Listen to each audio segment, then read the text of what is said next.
When the former Greek colonies on the coast of Asia Minor rebelled, the Greeks became involved in border disputes with the Persians. After the first Persian invasion under the Persian king Darius was prevented at the Battle of Marathon, there was disunity in Athens.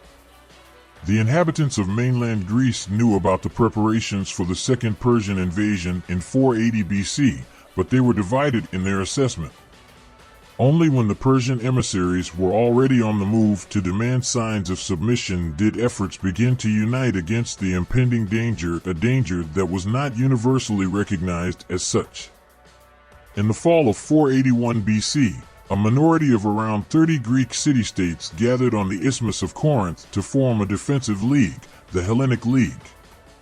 The most important members of this league were the Spartans, Athenians, and Corinthians. The success of the Greek resistance depended solely on the Athenians, who had become naval power, to resist the Persians. Without them, even the defensive lines that the Spartans may have built would have been useless, as the Persian fleet could bypass them.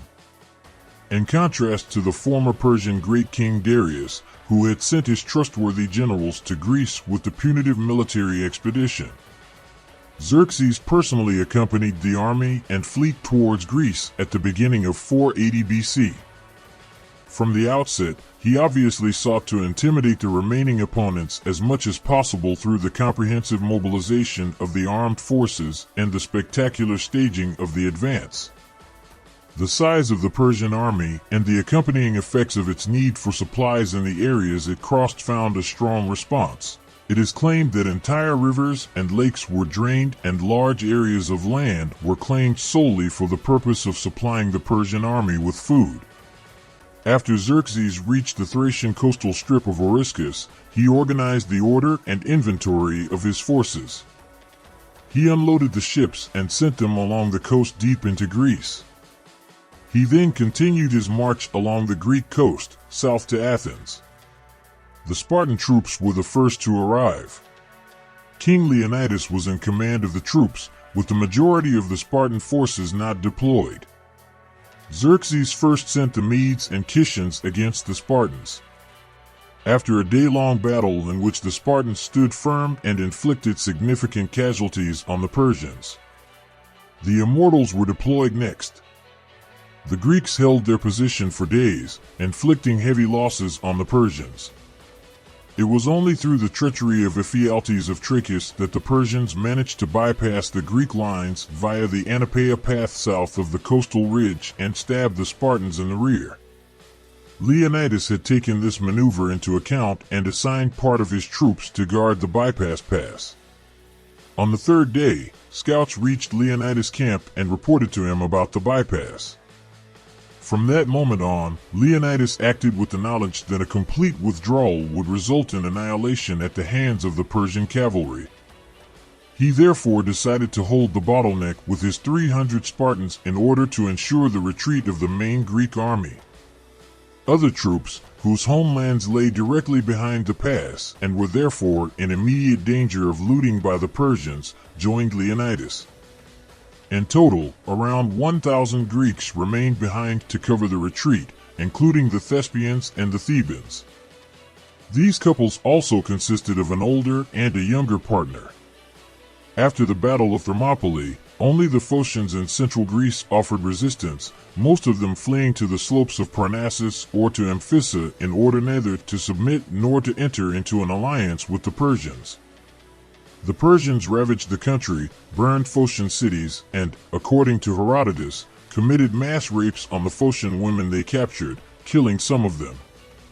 Near Panopeus, near the border with Boeotia, Xerxes divided the Persian army for further actions. One group moved through Boeotia to Athens, while another group set off for Delphi with an unclear mission, from where they returned soon and apparently unsuccessfully.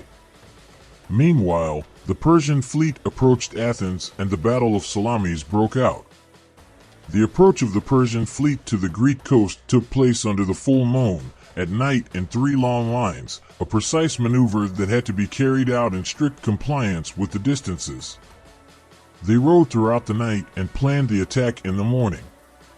A small island called Citylea was intended as a base and for rescuing shipwrecked sailors. However, the Greeks were informed of the Persian actions in good time and were not surprised. During the battle, the Greeks were able to attack with fresh strength, while the Persians had already been working on their rowing benches all night. Despite the numerical superiority of the Persian fleet, the Greeks were able to hold their position. The Persian ships may have been hindered by their close formation, leaving them relatively immobile to attacks from the heavier Greek triremes. In the midst of the chaos on the Persian side, the Greek hoplites were able to act decisively after their boarding maneuvers. The island of Citylea was conquered by the Greeks, and numerous Persian ships and crews sank in the water. What for the Persians, who, unlike the Greeks, could not swim, was immediately fatal. After the defeat in the sea battle of Salamis, the Persian king Xerxes returned to his empire. His fleet was in disarray. However, the still powerful country's army wintered in Thessaly under the leadership of Mardonius. Mardonius initially tried to exploit existing differences between Sparta and Athens. He made peace offers to Athens to drive a wedge between the allied Greeks. After raising new soldiers and pooling all their forces, including the rowers, the Greeks fought a land battle against the Persians. The Greek army marched from the Isthmus of Corinth, where it had gathered, not directly towards Mardonius near Athens, but northwards into the enemy-free area behind the Persians. Mardonius responded to this threat to his supply lines by retreating to the allied Thebes. 5,000 Spartiates, 5,000 Perioeci, and 40,000 fighters and hoplite contingents from various poleis, including 8,000 hoplites from Athens under Aristides. The Spartans and Tegeans stood on the extreme right wing of the north-facing Greek front, the traditional thrust wing of a phalanx. Mardonius placed the Persian contingent opposite them. On the left, on the Greek side, were Corinth and a few smaller poleis, opposite them were the Medes. This was followed by smaller Peloponnesian poleis, which the Bactrians faced. The Indian contingent of the Persians was mainly confronted with poleis from Euboea. The Sakin were positioned opposite smaller poleis from western and southern Greece. Finally, on the left wing, the Athenians under Aristides faced the Greek hoplites on the Persian side and the Macedonians. This disposition was only partially preserved in the later battle. The Persian land army consisted of 100,000 fighters. Treaty warfare ensued and Persian cavalry units had been attacking the Greek supply lines since the 8th day. The Athenian contingent on the left wing carried out seemingly idiosyncratic maneuvers during the night. In the morning it was unable to come to the aid of the Spartans attacked on the right wing, but instead found itself in battles with the Persian-Greek phalanx. The Peloponnesians on the right wing, initially harassed by cavalry and arrow fire, finally launched an assault that pushed the Persian ranks back and, after Mardonius was killed by a stone thrown, finally drove them to flee. The leaderless Persian army fled back to its fortified camp, but the Greeks captured this too, along with their entourage. Mardonius, 3 sons of Darius and many members of the Persian elite fell in battle. The remaining Persian troops fled. Artabatzos was initially able to lead his contingent, with which he had not previously taken part in the fight, towards Thessaly as a unit. At the battle in Mycale, the remaining 60,000 Persians, along with the Persian army, were finally routed. The defensive battle of the European Greeks ended with the Greek victories at Salamis, Platae, and Mycale. No Persian army ever crossed into Europe again. From a Greek perspective, however, the protection of the Ionians of Asia Minor in their renewed uprising against Persian rule remained an unresolved problem. By order of Xerxes, the majority of the Persian land army remained in Thessaly over the winter of 480 BC. Due to the Spartans' refusal to take over the protection of the Greeks in Asia Minor, there was a change of hegemony in front of Byzantium in 478 BC, and thus the founding of the Attic Sea League under the leadership of Athens. This marked the beginning of the rivalry between Athens and Sparta, which eventually led to the Peloponnesian War.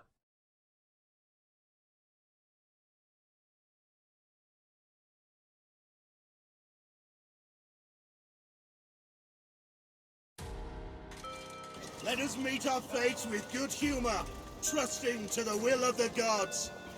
If we are marked for victory, then we shall celebrate in the same vein. To arms! I've seen graveyard horse 3 days dead, with more about them than you. After the defeat at Thermopylae against the legendary 300 and the crushing defeat of the Persian fleet at Salamis, Xerxes returned to Persia. The goal of the Persian campaign had not yet been achieved: the destruction of Athens. He left the overall command of the still intact Persian army to one of his oldest and most capable generals. Mardonius led the very first Persian campaign 10 years ago, when his fleet was wrecked at sea. In 479 BC, after a long winter in Greece, he marches towards Athens with 100,000 Persian fighters.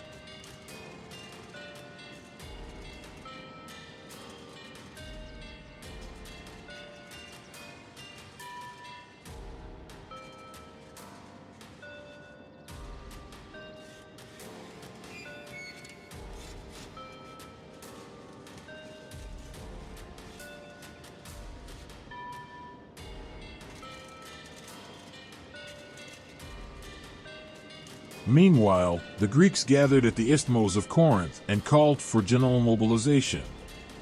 The Greeks formed 50,000 hoplites and marched from the Isthmus of Corinth not towards the Persian general Mardonius, who was standing near Athens, but into his rear. Mardonius found himself cut off from his logistics and retreated towards Thebes to his allies. At Plataea in 479 BC, the Greeks confronted the Persian force. The Greeks, led by Aristides of Athens and the Spartiate Pausanias, took up positions on a chain of hills on the southern bank of the Isopos, several kilometers north of the destroyed Plataea. The armies within sight lined up for battle for days, without either side making the first move. On the right wing of the Greek battle line, the traditional striking wing of a phalanx, stood the Spartans and Tegeans. Mardonius placed the Persian contingent opposite them. If we are victorious and live, I will sacrifice to Zeus and Ares for their favor and help in our defense. But we mortals must do our parts as well. Fight with honor, and all will be well.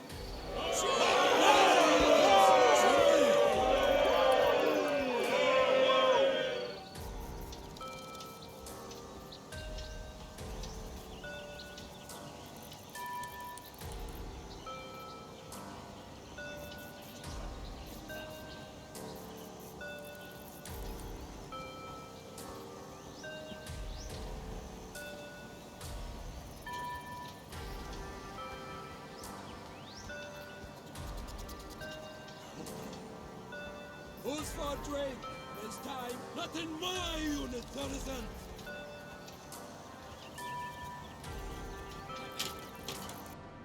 In the middle of the phalanx on the Greek side stood Corinth and a few smaller poleis.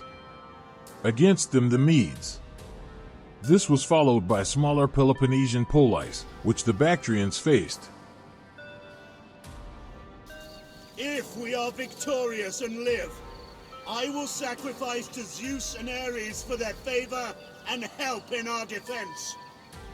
But we mortals must do our parts as well. Fight with honor, and all will be well.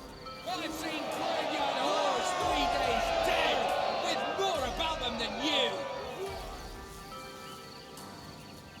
I'll stand here until The Indian contingent of the Persians was mainly confronted with poleis from Euboea. The Sakin were positioned opposite smaller poleis from western and southern Greece.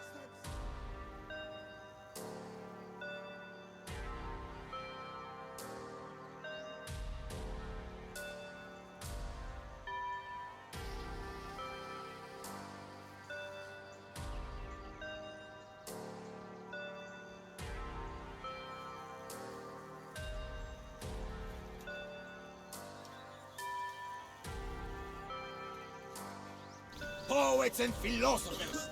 Greeks are not fit for war. Even the Spartans no longer merit the reputations of their ancestors. We will give these Greeks something to think on. Let them think on their deaths and their defeat at our hands.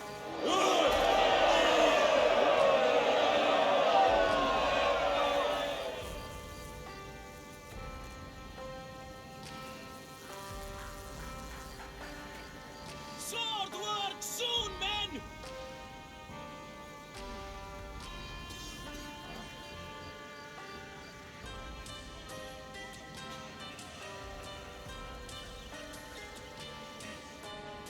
Finally, on the left wing, the Athenians under Aristides faced the Greek hoplites on the Persian side and the Macedonians. This disposition was only partially preserved in the later If we battle. are victorious and live, I will sacrifice to Zeus and Ares for their favor and help in our defense. But we mortals must do our parts as well. Fight with honor, and all will be well.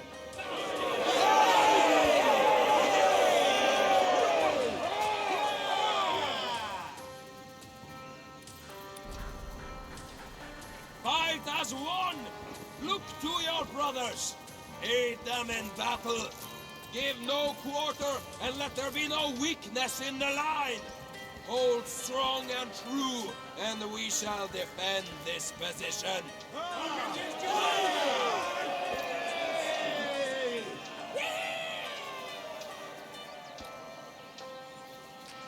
I will kill any man who shows fear or mercy. Since an advance on the Persian position through the plain of Isopos would have exposed the flanks of the phalanx of the vastly superior Persian cavalry, they hesitated for 11 days to go on the offensive. Persian cavalry units had been attacking the Greek supply lines since the 8th day. There was trench warfare. Nice cheese and some wine. That's what I want. Do you ever stop thinking about your stomach? Stand up straight! You are warriors, not sacks of barley! Any chance of rain, do you think? Difficult to say, sir. Don't worry! Fight!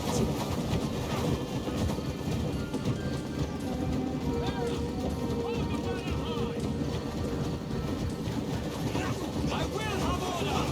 Keep your spacing!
The numerically superior Persian infantry belonged to the heavy Sparabara formation, which, however, was still much lighter than the Greek phalanx. The Persian defensive weapon was a large basket shield, and they used short spears. In contrast, the hoplites were armored in bronze, with a bronze-studded shield and a long spear.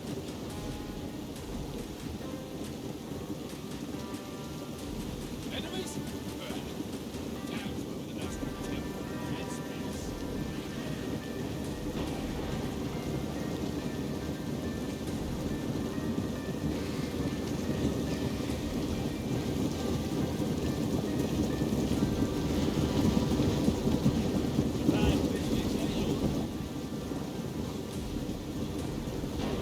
Don't lose your head! Same to you!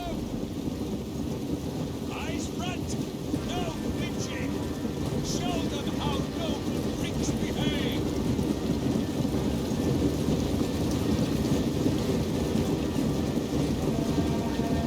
Seniors, leave your section!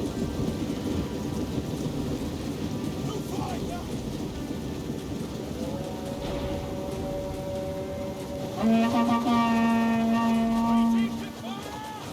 Hold fire, you idiots, until you have a good target! Weapons ready! Weapons ready! Prepare to fire!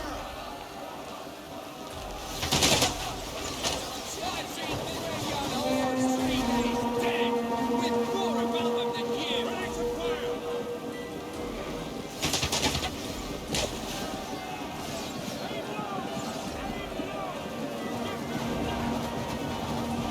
Send them to Hades, man! Send them to Hades, man!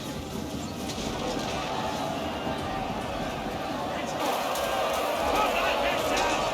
Stand ready!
The Athenian contingent on the left wing carried out seemingly idiosyncratic maneuvers during the night.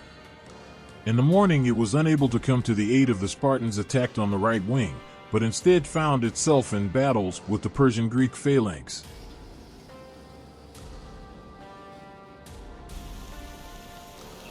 If we are victorious and live, I will sacrifice to Zeus and Ares for their favor and help in our defense. But we mortals must do our parts as well. Fight with honor, and all will be well.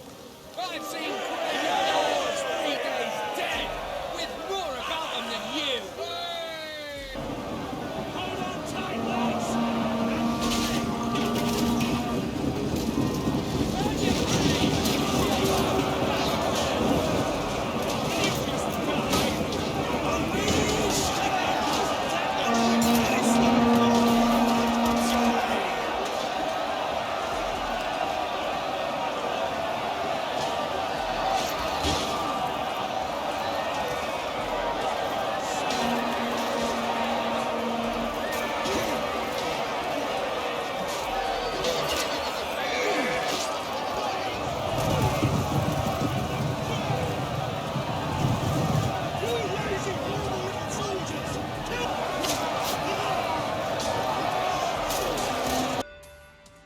The Peloponnesians on the right wing, initially harassed by cavalry and arrow fire, finally launched an assault that pushed back the Persian ranks.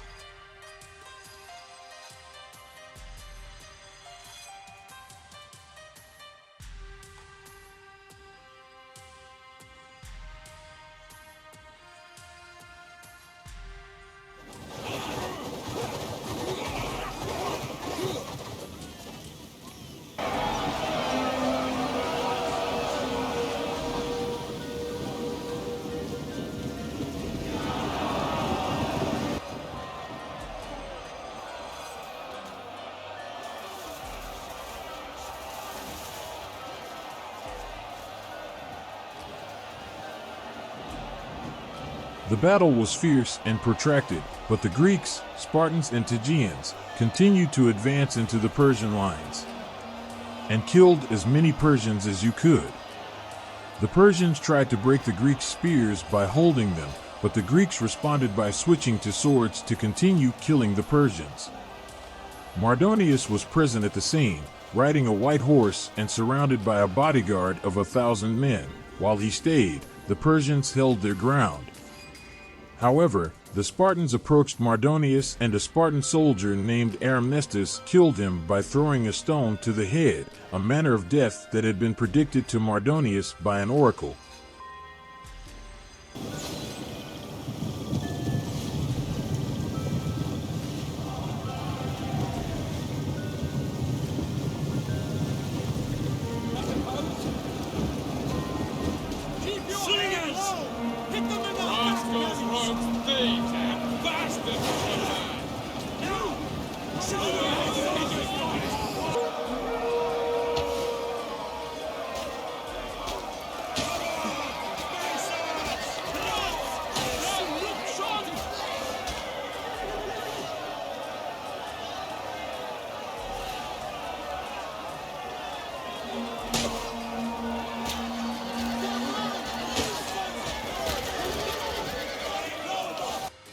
The Persian army, without a commander at the head, had no choice but to flee. Only a few fought to the last. The rest fled back to Persia, where they were finally defeated at the Battle of Mycale on the coast of Asia Minor. Mardonios, 3 sons of Darius, and many members of the Persian elite fell in battle. The remaining Persian troops fled. Artabatzos was initially able to lead his contingent, with which he had not previously taken part in the fight, towards Thessaly. The defensive battle of the European Greeks ended with the Greek victories at Salamis, Platae, and Mycale. No Persian army ever crossed into Europe again.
Some research suggests that Thebes was the leading power in Greece in the 13th century BC, and its ruler was the king of Ijoa. Ijoa is the Hittite name of an empire west of the Hittites, whose center of Western Asia Minor could apparently only be reached by sea, but which also dominated parts of southern Western Asia Minor, especially Miletus, in the 14th and long stretches of the 13th century BC. During the Persian Wars, Thebes sided with Orchomenus on the side of the Persian Empire and suffered the defeat at Platae in 479 BC, whereupon the heads of the Persian party were executed. As a result, Thebes' reputation had suffered so much that Athens was able to repeatedly break Thebes' influence and subject Boeotia to its own hegemony by establishing democratic constitutions in the Boeotian cities. In 506 BC, Chalcis was completely defeated by the Athenians, who then settled 4,000 Attic settlers on Chalcian territory, apparently making the entire island a dependent territory. Therefore, the island joined the rebellion against Persia and sent rowers. In 490 BC, Eretria was destroyed by the Persians and the city's residents were deported to the Persian Empire. After the Greek defensive victory in the Persian invasion, the approach split between Sparta and Athens. The Spartans, who were settled in the Peloponnese, wanted to stay on their territory. The Athenians, on the other hand, wanted to liberate and secure the remaining Greek settlements along the coast of Asia Minor. Extensive mining provided the resources for the economic and thus also the political and military rise of Athens in the 5th century BC. The Hellenic League, which was founded for the purpose of the Persian Wars, remained in place. The purpose of the Attic Sea League was to liberate the allied Greek cities in Asia Minor and to permanently defeat the Persians. The Athenians and their allies formed a fleet network and controlled large parts of the sea. As a simoki, the alliance encompassed a large number of polis on the Greek mainland, in western Asia Minor and in Thrace, as well as numerous Aegean islands.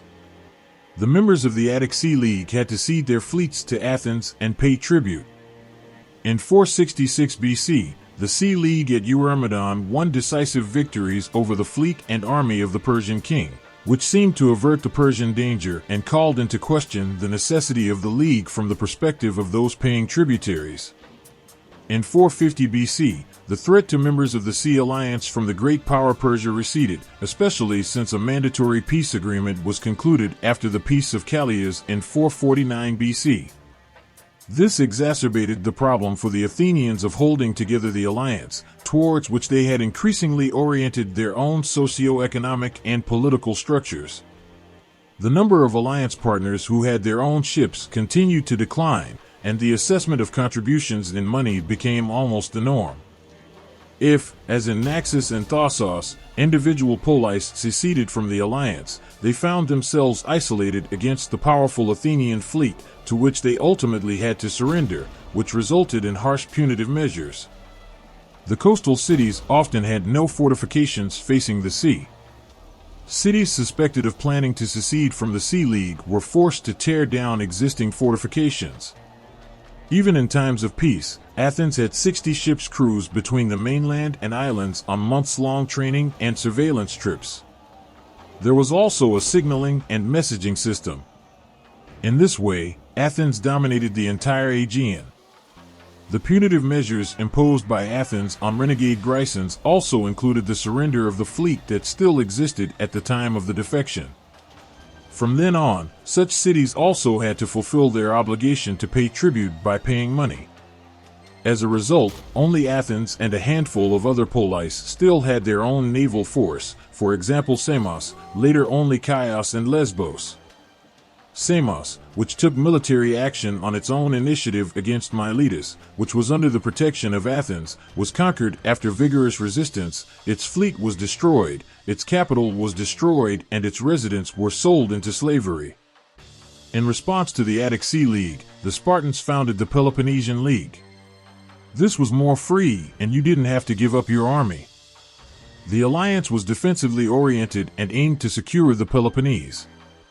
Ancient Greece consisted of many polis, including allies of the Peloponnesian League. Greece is divided into the Peloponnese, the island kingdom in the south, the barbarian northwest Greece, as well as Athens and the Aegean islands and coasts. The polis in the periphery had their own problems. Byzantium had advantages and disadvantages based on its location. Due to their location, the two cities were affected by almost all the wars that took place in the Greek and Asia Minor region in the following centuries. During the Ionian Revolt, both cities were besieged and captured by the Persians. After the Persians' unsuccessful campaigns against Greece, Byzantium became oligarchic. In 478 BC it was captured by the Spartan Pausanias. He ruled there for 2 years, but was then driven out by the population. Byzantium had had a democracy as its form of government since 476 BC. Mythical stories accompany the kingdom of Epirus. The kingdom of Epirus is said to have been founded by the Trojan prince Helenos, who, like Rome's forefather Aeneas, survived the fall of Troy. The Peloponnese was divided into different polis. Argos is an important city in Greek mythology. According to legend, Danaos was made ruler of Argolid after his escape from Egypt. His descendant Adrastus became the leader of the Seven against Thebes. Achaia had his own customs.